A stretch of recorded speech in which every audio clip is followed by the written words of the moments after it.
বড় স্বার্থপর, দুনিয়া বড় স্বার্থপর। দুনিয়া কাউরে জায়গা দেয় না, দুনিয়া কাউরে জায়গা দেয় না। এত মজবুত পাইলিং করে যেই বিল্ডিং বানাইলাম, দুনিয়া তারে থাকতে দেয় না। যা বেটা যা, যা তুই লাথি দিয়া বাইক করে যা, কবরে যা, কবরে যা। দুনিয়া কাউরে থাকতে দেয়। দুনিয়া কত ক্ষমতাধরকে মাটির নিচে ফেলায় দিছে, দুনিয়া কত সম্পদ আলাকে মাটির নিচে ফেলে দিছে, দুনিয়া কত সুন্দরী নারীকে মাটির নিচে ফেলায় দিছে, মাটির সাথে রেজা রেজা করে ফেলছে। আজ আর চেহারা নাই, আজ আর রূপ নাই, আজ আর যৌবন নাই, আজ আর ক্ষমতা নাই। এমন বাদশা ছিল পৃথিবীতে যার হাতের আঙ্গুলের ইশারায় মানুষের গর্দান উড়াইয়া দিত, যার হাতের ইশারায় উঠত মানুষ, বসত মানুষ। আজ বাদশারা নাই, আজ সম্পদওয়ালারা নাই, আজ মালওয়ালারা নাই। দুনিয়া কাউরে থাকতে দেয় না, কাউরে না দোস্ত, কাউরে দেয় না। দুনিয়া দাদারে আমার থাকতে দেয় নাই। আমার দাদারে আমি দেখছি, আজ আমার দাদা নাই। আমার নানারে আমি দেখছি, আমার নানা নাই। আমার দাদিরে আমি দেখছি, আমার দাদি নাই। আমার নানিরে আমি দেখছি, আমার নানি নাই।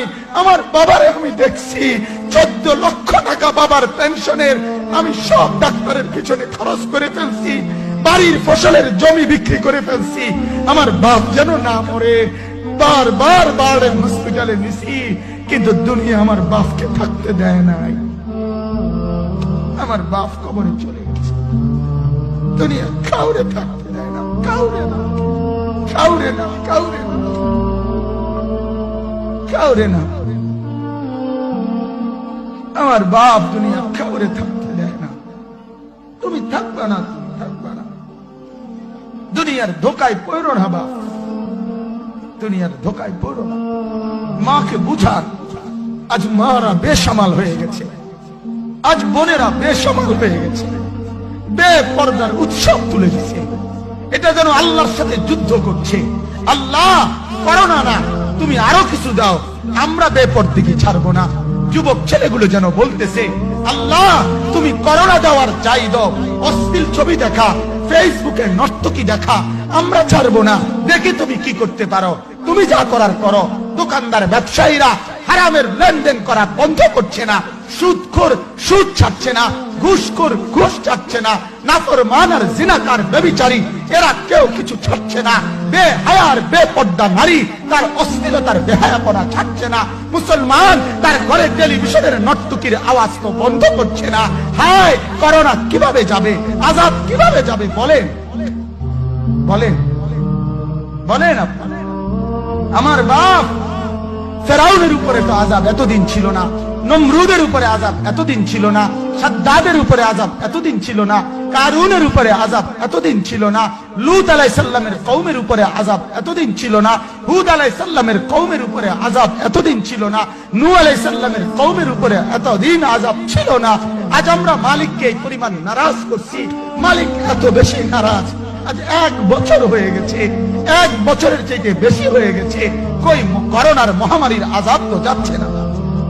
গেছে গা বলে, আমাদের লক্ষ লক্ষ বাচ্চার পড়ালেখা বন্ধ, এরা নষ্ট হওয়ার চূড়ান্ত পর্যায়ে পৌঁছে গেছে।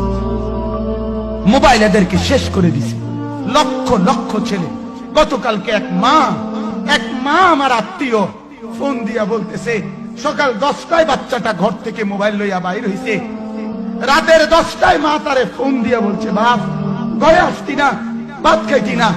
বাচ্চা তারে বলতেছে, তোমার অসুবিধা কি, তোমার সমস্যা কি? মা এই কথা বলে কায়দা দিছে যে, শোনেন হুজুর কদ্দুর দোয়া করো। এক বাচ্চা, এক ছেলে, সে যদি তার মাকে কথা বলতে পারে, তার মানে গুনাহ তারে এত মজা দিয়া দিছে, ফেসবুক তারে এত মজা দিয়া দিছে, ইউটিউব তারে এত মজা দিয়া দিছে, নর্তকী তারে এত মজা দিয়া দিছে, গুনার দৃশ্য তারে এত মজা দিয়া দিছে, সে মাকে ধমক দিচ্ছে। রাত 10টা বাজলে কি হইছে, রাতের 3টা পর্যন্ত দেখলে তোমার সমস্যা কি? আমার আখিরাত আমি নষ্ট করলে তোমার অসুবিধা কি? আমার জাহান্নাম আমি ঠিক করে নিলে তোমার সমস্যা কি?